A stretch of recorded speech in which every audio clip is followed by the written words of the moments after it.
नमस्कार, आप देख रहे हैं दूरदर्शन हिमाचल। स्वागत है आपका देवांशी कार्यक्रम में।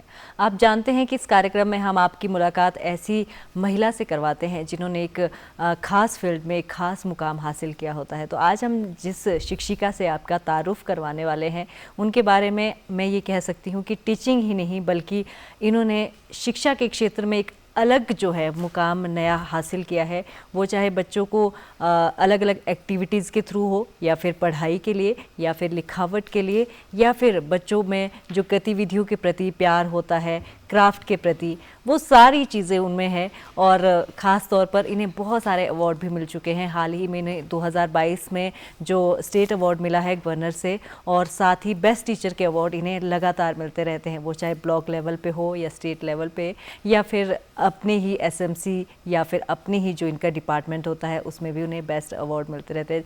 और जानकारी इन्हीं से हम जानेंगे कि क्या कुछ खास इन्होंने आज तक किया है और कैसे ये बच्चों के प्रति अपना प्यार जो है वो पढ़ाई के साथ साथ एक्टिविटीज़ के थ्रू भी भरती रहती है। तो अनुराधा जी हमारे साथ आज है, जो कि एक शिक्षिका है और अध्यापन और ज्ञान का संचार करती शिक्षिका, यही हमारा आज का विषय है। तो अनुराधा जी बहुत बहुत स्वागत आपका हमारे इस कार्यक्रम में। धन्यवाद मैम। तो लगभग 17 साल आपको इसमें हो चुके हैं अध्यापन के क्षेत्र में, तो कैसा महसूस आपको हो रहा है? देखिए, अध्यापन अपने आप में ही एक सबसे बड़ा कैरियर कहा जाए तो बहुत बड़ा कैरियर है, क्योंकि अध्यापन की वजह से ही और कैरियर जन्म लेते हैं जी। एक अध्यापक इंजीनियर बनाता है, डॉक्टर बनाता है, बिल्कुल, वकील बनाता है। तो अब देखा जाए तो अध्यापन का कार्य जो है वो सर्वोपरि है और सबसे पुनीत कार्य है। बिल्कुल। तो मेरा ये अनुभव रहा है कि शायद मैं ये सोचती हूँ कि अगर मेरे पास से कोई बच्चा पढ़ के निकला है तो वो खाली ना जाए, बिल्कुल, उसके पास ज़रूर कुछ ना कुछ हो और वो समाज में अपना एक योगदान दे। तो मेरा यही एम रहता है हमेशा से। चलिए, टीचिंग से जुड़ी जानकारी और भी हम साझा करते रहेंगे, लेकिन अभी आपसे जानना चाहते हैं कि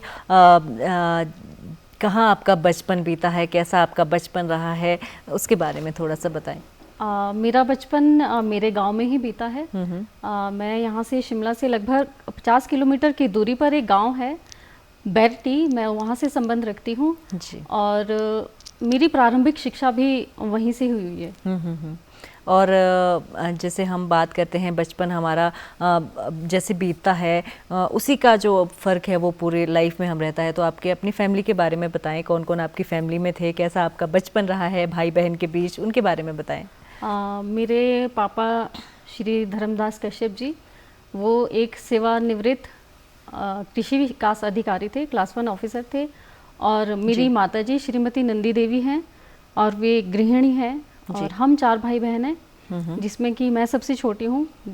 3 भाई बहन मुझसे बड़े हैं और मेरे दीदी हैं बबीता गर्ग, वो केमिस्ट्री के लेक्चरर हैं। और जो घर का माहौल देखा जाए वो शुरू से ही एक बहुत सौहार्दपूर्ण रहा है जी। जैसे परिवार में मेरे पापा का हमेशा ये मानना था कि लड़कियां जो है वो किसी ना किसी मुकाम पे ज़रूर होनी चाहिए, क्योंकि उसको शादी करके दूसरों के घर जाना है, हर चीज़ वो दूसरों से ही मांगती रहेगी तो कब तक चलेगा जी। तो आज यहाँ जिस मुकाम पे मैं हूँ ये शायद मेरे पापा की बदौलत है। जी। तो अब जैसे आपने कहा कि प्रारंभिक शिक्षा आपके वहीं आपके गांव में ही हुई है, तो अपनी एजुकेशन के बारे में बताएं, कहाँ कहाँ से आपने शिक्षा ग्रहण की और उसके बाद क्या क्या आपका जो एजुकेशन रहा है उसके बारे में बताएं। जी। मैं यहाँ पे एक बात जोड़ना चाहूँगी कि जो मेरी प्राथमिक शिक्षा जहाँ जिस विद्यालय से हुई है वो मेरे घर से हार्डली 20 कदम की दूरी पर है जी। और जब मेरे बड़े भाई बहन वहाँ स्कूल में पढ़ने जाते थे तो मैं भी उनके पीछे चल देती थी जी। और वहाँ पे मेरे ये कह लो कि प्री नर्सरी के वो मेरी अध्यापिका रही है श्रीमती शशिकांता जी। जी। तो वो मुझे अपने साथ वैसे ही ले जाती थी पढ़ाई करने के लिए, क्योंकि मैं खुद स्कूल चली जाती थी और फिर उनका ये एक गीत के माध्यम से, संगीत के माध्यम से वो कोई ना कोई नई नई कविता मुझे सिखाती थी। जी। तो प्राथमिक शिक्षा में मेरे टीचर रहे हैं श्रीनिवास शर्मा जी और मुझे उनका एक किस्सा याद आता है कि उन्होंने ही मुझे फर्स्ट टाइम मैं शायद 3rd क्लास में रही होंगी और पहली बार उन्होंने मुझे भाषण प्रतियोगिता में जाने का मौका दिया था जी। और खंड स्तर पे मैं प्रथम आई थी। और उसके बाद मेरी जो 6ठी से 10वीं तक की शिक्षा हुई है वो राजकीय वरिष्ठ माध्यमिक पाठशाला मशोबरा से हुई जी और +1-2 मेरी राजकीय वरिष्ठ माध्यमिक पाठशाला बल्देया से हुई है। जी और उसके बाद मैंने अपनी स्नातक की शिक्षा बीएससी मेडिकल मैंने आरकेएमवी शिमला से किया और पोस्ट ग्रेजुएशन में मैंने मास्टर इन एजुकेशन किया है, शिक्षा स्नातकोत्तर, और शिक्षा स्नातक की जो मेरी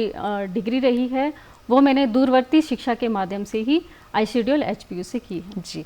तो बचपन से लेकर जो है वो हमारे सपने हैं वो अलग अलग होते रहते हैं कि मुझे ये बनना है। तो आपका क्या बचपन से ही जो था सपना वो क्या बनने का था, और क्या टीचर ही बनना चाहती थी आप? नहीं, एक्चुअली मैं बचपन में टीचर तो नहीं बनना चाहती थी। मेरा सपना था हमेशा से एक डॉक्टर बनने का। जी। पर उस टाइम जो हमारे पास रिसोर्सेज थे वो इतने ज़्यादा नहीं होते थे। अब मैं +2 कर चुकी थी, मैं उस टाइम 16 साल की थी जब मेरी +2 हुई थी। जी। और मैं चाहती थी कि मुझे मेरे घर वाले कोचिंग के लिए चंडीगढ़ भेजते, क्योंकि उस टाइम आज की तरह टाइम नहीं था कि आपके पास फ़ोन हो, यूट्यूब चैनल पड़ा है, घर बैठे आपके पास अच्छे टीचर मिल जाते हैं। उस टाइम ऐसा नहीं था, हमें किसी ना किसी एकेडमी में जाके कोचिंग लेनी पड़ती थी या सेल्फ स्टडी करनी पड़ती थी। तो मेरा एक ये एम था कि मुझे बनना ही डॉक्टर है, चाहे मुझे उसके लिए 1 साल ड्रॉप भी करना पड़े।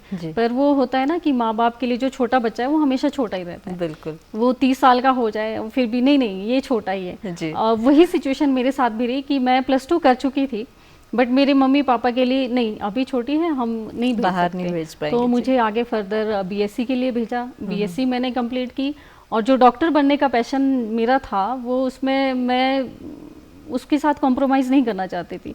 फिर मैंने खुद को एक मौका दिया आफ्टर ग्रेजुएशन। फिर मैंने 1 साल ड्रॉप किया, फिर पीएमटी की तैयारी की। बट ये कह लो कि किस्मत कह लो या खुद की डेस्टिनी कहीं और थी, या ये कह लो कि सिस्टम में कुछ इस तरह की खामियां थी कि मैं वो अचीव नहीं कर पाई। एक्चुअली हुआ उस दौरान ये था कि संजौली के ही एक पड़ोस से बहुत सारे डॉक्टर निकल गए थे, मतलब पीएमटी क्वालिफाई किया था। और बाद में जाके मुझे पता चला हफ्ते बाद जब रिजल्ट आया था पीएमटी का कि वो पेपर लीक हो गया था। ओहो। तो उस वजह से मेरा तो वो सपना रह ही गया। जी। पर लेकिन आज अगर देखा जाए, सपना जो भी हो, लेकिन आज जिस मुकाम पे आप हो तो मुझे ज़रूर आज लगता होगा कि आप शायद टीचर ही बनना चाहती थी, और बहुत सारे भविष्य जो है वो आपके साथ जुड़े थे, क्योंकि इतने वर्ष आपको हो चुके हैं इसी लाइन में, तो वो कहीं ना कहीं जुड़ा था। यानी एक्चुअली स्कूल टाइम में भी जब मैं कॉलेज में पढ़ती थी और मेरे पड़ोस में ही एक स्कूल हुआ करता था, मैं वहाँ शौकिया तौर पे बच्चों को पढ़ाने जाती थी। मतलब एक शौक था, बट मैंने कभी उसको एक कैरियर के रूप में सोचा नहीं था, क्योंकि हमेशा जो आपका एक सपना होता है ना, बड़े हाई होते हैं। किसी को एचएस बनना है, किसी को आईएएस बनना है, मतलब टीचर के लिए उतना नहीं था मेरे दिमाग में कि मुझे टीचर बनना है। नो डाउट कि मैं टीचिंग मैंने अपने ग्रेजुएशन टाइम में ही शुरू कर दी थी। कहा जाता है कि एक अच्छा टीचर बनने के लिए अच्छा स्टूडेंट होना बहुत ज़रूरी होता है। तो जैसे आपने कहा था कि मैं बचपन में ही स्कूल चली जाती थी, तो एज अ स्टूडेंट आपकी कैसी लाइफ थी? कैसे कहते हैं ना कि औरों को प्रकाश देने के लिए दीपक को खुद जलना पड़ता है, तो एज अ स्टूडेंट अपनी अगर आप कुछ बताना चाहते हैं। एज ए स्टूडेंट मैं कह सकती हूँ कि मैं अच्छी स्टूडेंट रही थी अपने स्कूल टाइम में, क्योंकि 1st to 5th में हमेशा फर्स्ट आई। जी। चलो गांव का स्कूल था, छोटा स्कूल था। फिर गांव से उठ के हम मशोबरा स्कूल आए, तो अब मेरी क्लास में मतलब मेरे पुराने स्कूल पे वहाँ पे 30 बच्चे थे जी। और जब मैं मशोबरा स्कूल में आई तो मेरी अपनी क्लास में कोई 80 बच्चे थे जी। मतलब मेरी क्लास के स्कूल के भी डबल थे। तो वहाँ पे जब मैं 6th में आई तो थोड़ा नया माहौल था, उतना कम्पीट कर पाना भी थोड़ा मुश्किल लग रहा था। फिर एक होता है ना कि गाँव से उठ के आ जाओ, तो थोड़ा हम में रहता है, बिल्कुल रहता है, दबूपन सा रहता है। तो 6th क्लास में मैं शायद मैंने 2nd या 3rd पोजीशन अचीव की थी, बट आफ्टर दैट 10वीं क्लास तक मैं अपनी क्लास में हमेशा फर्स्ट ही आती थी। अनुराधा जी, एक और आपसे जानना चाहते हैं, क्योंकि जैसे ये तो बात हुई करियर की कि आप डॉक्टर बनना चाहती हैं, लेकिन हमारी जो छोटी छोटी हॉबीज़ होती है ना, वो कुछ अलग होती है। उसके बारे में आपसे जानना चाहते हैं कि क्या हॉबीज़ आपकी रही है? स्कूल टाइम से ही मेरी हॉबी कविताएं लिखना था। मैं कुछ ना कुछ नया लिखने की कोशिश करती थी और साथ में स्केचिंग वगैरह करती थी जी। तो कविताएं चलो मैं उस टाइम अपने लिए लिख लेती थी कि चलो मुझे कुछ अच्छा लग रहा है और मैं उसको कलमबद्ध कर लेती हूँ। बट जब मैं अपने इसमें प्रोफेशन में आई, टीचिंग प्रोफेशन में आई, तो उस दौरान मैंने पाया कि जो छोटे बच्चे हैं ना, वो गीत संगीत से बड़ा जल्दी सीखते हैं, या उनको कविताएं आप गा के सुनाते हो तो कविताओं से उनमें बहुत रुचिकर लगता है जी उनको। जी जी। तो उस दौरान मैंने पाया कि अगर मान लो मैं हिमाचल के प्रदेश के बारे में कुछ बताना चाहती हूँ, आप निबंध लिखाते हैं स्कूल में या उनसे बच्चों से पूछ के ही कोई निबंध बनवाते हैं, तो उस निबंध को वो थोड़ा मुश्किल लगता है। अगर मैंने उसको कविता फॉर्म में तैयार कर दिया तो बच्चे को इजीली याद हो जाता है। बिल्कुल। तो उस दौरान मैंने पाया कि बच्चों को ये फूल, तितलियां, ये कलियां, ये सारी चीज़ें बहुत अच्छी लगती है, और ये बाल गीत जो होते हैं बच्चों का मन मोह लेते हैं जी। तो मैंने उसको यूज़ किया अपनी टीचिंग टेक्निक में। मैं कोई भी नवीन जानकारी बच्चों को दे पाऊँ तो मैंने उसको कविता के माध्यम से देना, मतलब अच्छा समझा मैंने। और उसी के बेस पर मैंने अपनी एक बाल कविताओं पर आधारित पुस्तक गुलाली लिखी है, जिसमें बाल कविताओं का समावेश है। और इसमें वही तितली, जी, चिड़िया, उस पे जो भी बच्चों को अच्छी लगने वाली चीजें हैं उन पे एक और किताब आपकी जो है अनुरागिनी, उसके बारे में भी बताएं। जैसे गुलाली में बच्चों के बारे में हो गया था, तो अनुरागिनी, ये वही बात आ गई ना कि खुद का शौक था लिखने का। तो अब आप समाज में जब रहते हो, आपने आसपास कई तरह की घटनाएं आपके घटती हैं, तो उन घटनाओं से आपका मन कई बार विचलित हो जाता है। जी जी। तो उसको जब विचलित मन होता है तो आपका मन करता है कि हम कुछ ना कुछ ज़रूर लिखें। तो कई इसमें सामाजिक बुराई को लेकर भी बातचीत हुई है, बट इसमें अनुरागिनी में मैक्सिमम जो कविताएं हैं वो प्रेम और विरह के भाव से ओतप्रोत है ये कविता। अनुराधा जी, अब हम जो विषय है आज का, अध्यापन के साथ साथ जो आप अदर एक्टिविटीज़, जो इतना ज्ञान आप बच्चों में भर रही है, उसके बारे में बताएं कि कैसे आपने इसकी शुरुआत की कि नहीं बच्चों को सिर्फ हमने टीचिंग तक ही सीमित नहीं रखना है, उनके अंदर जो, जैसे आपने अभी कहा कि कविताओं के माध्यम से वो ज़्यादा जल्दी सीखते हैं, लेकिन उसके साथ साथ जो एक्टिविटीज़ आप करवाते हैं उसके बारे में बताएं। हाँ, एक्चुअली मैं यहाँ पे एक बात जोड़ना चाहूँगी जी, कि हमें रोज़ शाही पनीर खाने को दे दिया जाए जी, तो वो भी हमें अच्छा नहीं लगेगा। बिल्कुल, मतलब 2 दिन खाओगे, तीसरे दिन आप पक्का उब जाओगे। मतलब अच्छे से अच्छा खाने को दो भी, फिर भी आप तीसरे दिन उब जाओगे। हम पहनने में वैरायटी चाहते हैं कि आज हमें ऐसा सूट पहनना है, कल हमने साड़ी पहननी है, परसों हमने फ्रॉक सूट पहनना, हम चाहते हैं वैरायटी। हमें खाने में भी वैरायटी चाहिए, पहनने में भी वैरायटी चाहिए। और फिर हम सोचते हैं कि पढ़ाई हमारी जैसे वो एक स्टीरियोटाइप चली हुई है, हम वैसे ही पढ़ाई को रखें तो शायद बच्चा भी तो उब सकता है। बिल्कुल। तो उसी चीज़ को ध्यान में रखते हुए आप देखो, क्रिएटिविटी का ज़माना है, आपके पास कुछ ना कुछ नया ज़रूर होना चाहिए, क्रिएटिव होना चाहिए। अदरवाइज अगर आप में क्रिएटिविटी नहीं है तो आप समाज को क्या दे पाओगे। बिल्कुल। अगर आप समाज को कुछ नहीं दोगे तो आप ये समझ लो एक तरह के आप अंधे समाज में रह रहे हो। तो उसी तरह से बच्चों में क्रिएटिविटी लाने के लिए उसको कहीं ना कहीं, अब हम रोज़ वही किताब का पाठ पढ़ते रहेंगे, चलो कल कविता पढ़ दी, परसों, मतलब पढ़ना ही है ना। और कब तक बच्चा फिर दूसरे दिन यार स्कूल जाना, क्या करना है, पढ़ना ही है जी। तो उसके लिए हमने थोड़ा सा बच्चों को उनकी क्रिएटिविटी भी उनमें डेवलप हो, कुछ वो खुद से भी नया सोचे। खुद से नया वो तब सोचेंगे कुछ नया मैं करके उनको दूंगी, जब उन्हें लगेगा कि मैम कुछ नया कर रहे हैं जी, तो शायद हम भी कुछ नया करें। मैं यहाँ पे एक छोटा सा एग्जांपल जोड़ना चाहूँगी। जब मैंने ये गुलाली कविता की किताब की रचना की थी और जब मैंने कविताएं लिखना शुरू की थी, तो उस दौरान मैंने बच्चों को 4-5 शब्द दिए जी, बादल, चांद, इस तरह के।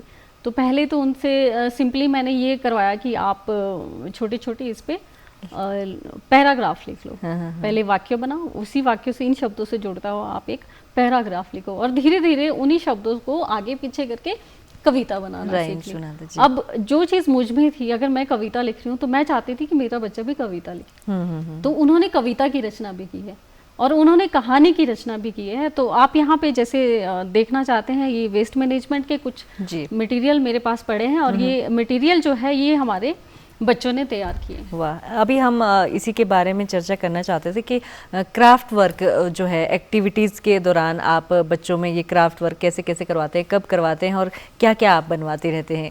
खास तौर पर? ये अभी हमारा डिपार्टमेंट की तरफ से भी बैग फ्री डे का आयोजन किया जाता हाँ है जी, हर जी, जी, शनिवार को, जी। महीने के अंतिम शनिवार को। तो बैग फ्री डे हम चलो रोज स्पोर्ट्स भी खेलेंगे, हर बार चलो कबड्डी खिलवा दी, वॉलीबॉल खिलवा दिया या जी। बैडमिंटन खिलवा दिया, फिर उसके अलावा बच्चा थक भी जाता है थोड़ा, कुछ कोई टाइम हमें ऐसा चाहिए होता है कि वो शांति से बैठ के कुछ सीखे। तो उसी दौरान मैंने ये बच्चों से, आपने देख रहे होंगे ये न्यूज़पेपर से बना है, क्योंकि न्यूज़पेपर हमारा एक दिन हम पढ़ लेते हैं, उसके बाद वो वेस्ट है। तो उस वेस्ट को हमने बेस्ट यूटिलाइज किस तरह से करना है वो इसमें हम बच्चों को बनवाना सिखाते हैं। जी।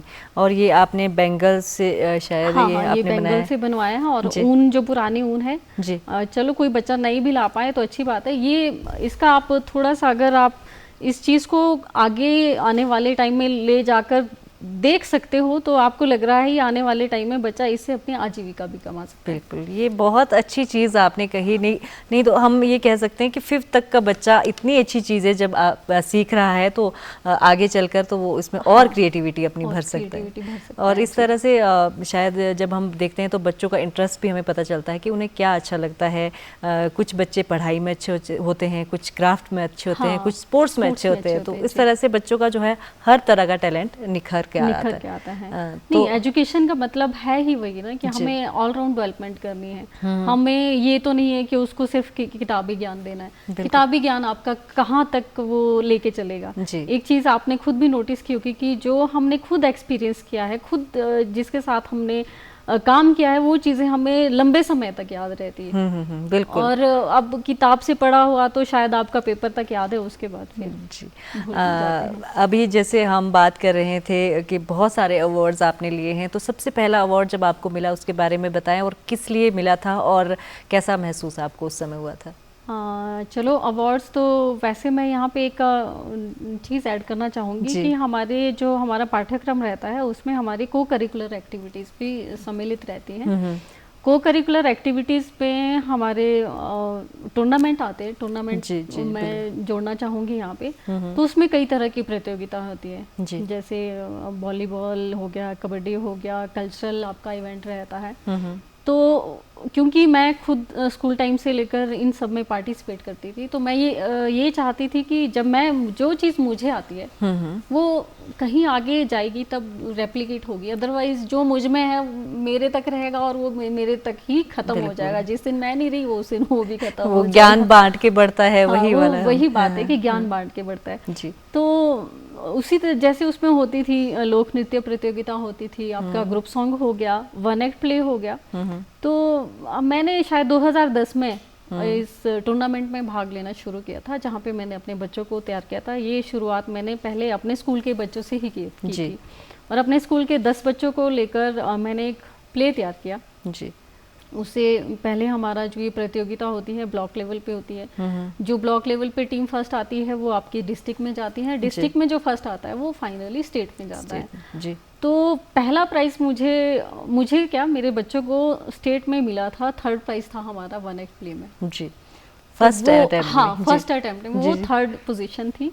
और उसके बाद फिर जब एक बार हमने 3rd पोजीशन ली तो फिर दूसरी बार भी ये होता है कि और स्टेट में 3rd पोजीशन लेना अपने आप में बहुत बड़ी जाना ही मतलब बहुत अच्छी बात है। आप ये सोचो ना कि ब्लॉक से छन के टीम, पहले तो सेंटर स्कूल से छन के टीम जा रही है, बिल्कुल टॉप अच्छे बच्चे हैं जो, फिर डिस्ट्रिक्ट में छन के टीम आ रही है, एक से एक धुरंधर आ रहे हैं। तो उसमें 3री पोजीशन जब आई तो हम खुश थे, और वो पहला अटेम्प्ट था इसीलिए ज्यादा खुशी थी कि चलो हम पहली बार गए और 3री पोजीशन आई है।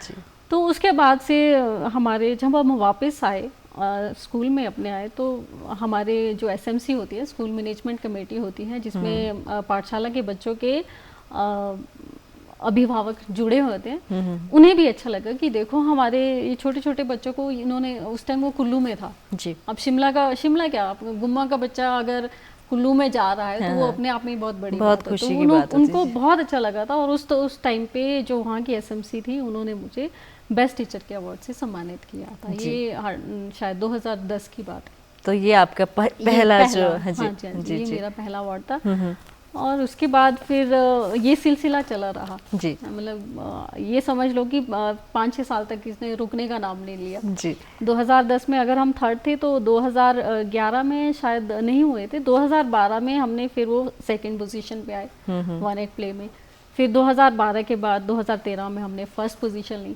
तो जो 2013 में फर्स्ट पोजीशन आई, 2013 से 14-15 जी तीनों साल में पहली पोजीशन पे रहे। तो उस दौरान फिर ब्लॉक में भी मुझे सम्मानित किया। मेरे जो ब्लॉक हैं, बीईओ हैं, उन्होंने बेस्ट टीचर के अवार्ड से सम्मानित किया था। फिर उसी तरह से हमारे डिपार्टमेंट में एक खास शिक्षा प्रोग्राम चलता है। खास शिक्षा में टीचर क्या कुछ खास कर रहा है स्कूल में जी, तो उसकी एक प्रेजेंटेशन होती है। वो प्रेजेंटेशन मैंने दी थी, तो मुझे वो खास शिक्षा का भी सम्मान मिला है। जी और यहाँ पे मैं एक बात जोड़ना चाहूँगी कि जैसे मैंने आपको वन एक्ट प्ले की बात कही है, तो वन एक्ट प्ले जो हमारे रहते हैं वो हमारे सामाजिक बुराइयों को, जितनी भी हमारी कुरीतियाँ हैं, जी जी उनको दूर करने का एक मैसेज उसमें रहता है।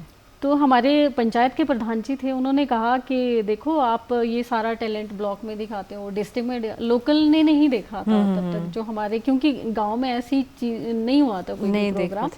तो आप ब्लॉक में दिखा रहे हो, आप डिस्ट्रिक्ट में दिखा रहे हो, आप स्टेट में दिखा रहे हो, हमारे लोकल को नहीं पता है। तो 2015 या 16 में हमारे जो गवर्नर थे पहले, आचार्य देवव्रत जी, वो किसान मेला हुआ था गुम्मा में, वो वहाँ पे आए जी। तो उन्होंने कहा कि देखो आपने ये स्टेट तक दिखाते आए हो प्रोग्राम अपने, बट एक बार अपने लोकेलिटी में दिखाओ और देखो कि हमारे बच्चों में क्या टैलेंट है जी। तो उस टाइम मैंने वो प्रोग्राम वहाँ पे किया था और लिटरली जो गवर्नर साहब थे वो रोने लग गए थे। जी जी। क्योंकि मेरे बच्चे एक्ट ही इतना ज़बरदस्त करते हैं कि आपको ये लगेगा कि ये रियलिटी है, वो आपको लगेगा नहीं बच्चा एक्टिंग कर रहा है। वो इतना उसको अपने रोल को इतना उसने पी लिया होता है कि ये लगता है कि बस यही है। जी जी। तो उस टाइम उसके बाद जब उन्होंने वो देखा प्रोग्राम हमारा देखा, तो गवर्नर साहब से हमें एक एप्रिसिएशन लेटर मिला था। जी। और ये मतलब ये अपने आप में, क्योंकि ये एक टीचर की मेहनत भी दिखती है, अगर बच्चा उसमें खरा उतर रहा है जो भी उससे करवाया जा रहा है, तो एक कहीं ना कहीं अध्यापक की मेहनत उसी का नतीजा होता है जो आपको ये एप्रिशिएशन मिलती है। हाँ, अभी जब आपको 2022 में गवर्नर अवार्ड मिला, स्टेट अवार्ड मिला, तो उसके बारे में बताएं और कैसा महसूस आपको उस समय हो रहा था, उसके बारे में भी थोड़ी सी जानकारी दें। आप वाली बात को मैं यहाँ पे बताना चाहूँगी कि जो अवार्ड मिलते हैं वो हमेशा ही अच्छा महसूस होता है। जब मुझे ये अवार्ड मिला, एक्चुअली ये अवार्ड मुझे नहीं मिला है, ये अवार्ड मेरे कामों को लेकर, जो भी हमने काम बच्चों के साथ किए वो कुछ कोई ना कोई काम हमारे रिकॉग्नाइज हुए, स्टेट लेवल पे रिकॉग्नाइज किया गया उसे, ये अवार्ड उसे मिला है। और जैसे आप बच्चों के साथ हम बात करते हैं कि बच्चे सिर्फ पहले भी आपने बात की कि बच्चे एक ही चीज़ करते रहेंगे तो बोर हो जाते हैं। आज के समय में जब हम देखते हैं तो सभी का ये मानना रहता है कि बच्चे पढ़ाई से ही उन्हें फुर्सत नहीं है, कहाँ खेल कूद करेंगे, कहाँ एक्टिविटीज़ में जाएंगे। तो आप कैसे समय निकालती है कि बच्चों में एक्स्ट्रा एक्टिविटीज़ भी उनको करवाते हैं, ये क्राफ्ट का काम भी करवाते हैं और साथ ही साथ पढ़ाई में भी आप उन्हें बहुत अच्छे से मेहनत करवाते हैं? यहाँ पे मैं एक बात को बताना चाहूँगी कि एक्चुअली ये सिर्फ आप भी कह रहे हो कि हाँ हमें सिर्फ पढ़ाई बच्चों का होता है कि पढ़ाई से फुर्सत नहीं मिलती, और माँ बाप का भी यही रहता है कि हमने सिर्फ पढ़ाई करनी जी, है ना। अब आप ये देखो कि कितना पढ़ाई करेगा। बिल्कुल। अब हम सिर्फ किताबी ज्ञान देते रहेंगे तो वो किताबी ज्ञान आपका लाइफ में कितना काम आएगा, मुझे नहीं लगता कि वो आपके काम बहुत टाइम तक आने वाला है। बिल्कुल। जो एक्सपीरियंस आप इन सब गतिविधियों से लोगे वो आपको किताबें नहीं देने वाली है। बिल्कुल। तो सिर्फ ये है कि मेरा वही है कि उबाऊपन हटाने के लिए बच्चा पढ़ाई से उबे ना जी, क्योंकि ठीक है पढ़ना ज़रूरी है बट उबे ना, उसके लिए हम ये थोड़ा सा समय हम हर शनिवार को बच्चों से ये गतिविधियां करवाते हैं। शनिवार हो या फिर वीकेंड जो होता है, मंथ के एंड में हमारा शनिवार रहता है, बैग फ्री डे होता है जिस दिन, हम उस दिन ये गतिविधियां करवाते हैं। और पढ़ाई में कुछ एक्स्ट्रा आप करवाते रहते हैं? पढ़ाई में तो चलो जैसे मैं अभी यहाँ पे कैलीग्राफी क्लासेस की बात करना चाहूँगी। हमारे एक टीचर हैं सुन्नी ब्लॉक से ही हैं और उन्हें राष्ट्रपति अवार्ड से सम्मानित किया गया है जी, श्री वीरेंद्र कुमार जी।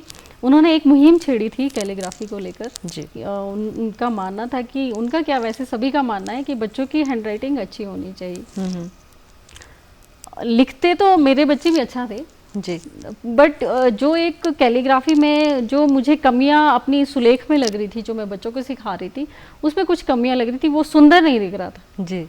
तो उस उनसे सर से मैंने कुछ टिप्स लिए, उनसे कैलीग्राफी की क्लासेस भी मैंने ली। जी। फिर उसके बाद से मैंने अपने बच्चों को ये चीज़ें करवानी शुरू की, और आप देख के हैरान होंगे कि आज मेरा प्री प्राइमरी का बच्चा, इवन नर्सरी का बच्चा भी बहुत अच्छा लिखता है। बहुत अच्छा। आप तो यही तो हमें लगा कि जैसे शुरू में हमने बात की कि पढ़ाई के साथ साथ एक्टिविटीज़ तो होती है, लेकिन पढ़ाई में भी बच्चों को आगे बढ़ाना, उसके साथ साथ एक्टिविटीज़ में आगे बढ़ाना, वो बहुत अच्छा रहता है। और बच्चा हर क्षेत्र में अगर आगे बढ़े तो टीचर के लिए वो एक बहुत अच्छी बात रहती है। हाँ हाँ जी। वो हमेशा से ही अच्छा रहता है, क्योंकि मैं खुद भी स्कूल टाइम में हर चीज़ में पार्टिसिपेट करती थी, और कहीं ना कहीं मेरे ही टीचर्स का ये मुझे गाइडलाइन रही होगी कि उन्होंने मुझे हर मंच पे आगे जाने का मौका दिया। तो यही चीज़ मैं भी चाहती हूँ कि जो मेरे बच्चे हैं वो ऐसे ना हो कि पढ़ाई में ही अच्छे निकले और चीज़ों में रह जाए, वो कहीं ना कहीं खुद को जरूर बहुत अच्छा आपसे लगा, बहुत अच्छी जानकारी आपने दी। आज अनुराधा जी हमारे साथ थी, जो कि एक शिक्षिका है, और आज हमने बात की अध्यापन के साथ साथ जो एक्स्ट्रा एक्टिविटीज़ होती है उसके ज़रिए हम कैसे बच्चों का जो है आगे उन्हें आगे तक बढ़ा सकते हैं और हर क्षेत्र में वो आगे जा सकते हैं। देवांशी कार्यक्रम में आज बस इतना ही। अनुराधा जी आपका बहुत बहुत धन्यवाद हमारे कार्यक्रम में जुड़ने के लिए। तो आज के कार्यक्रम में इतना ही। एक नए विषय के साथ फिर हाजिर होंगे। नमस्कार।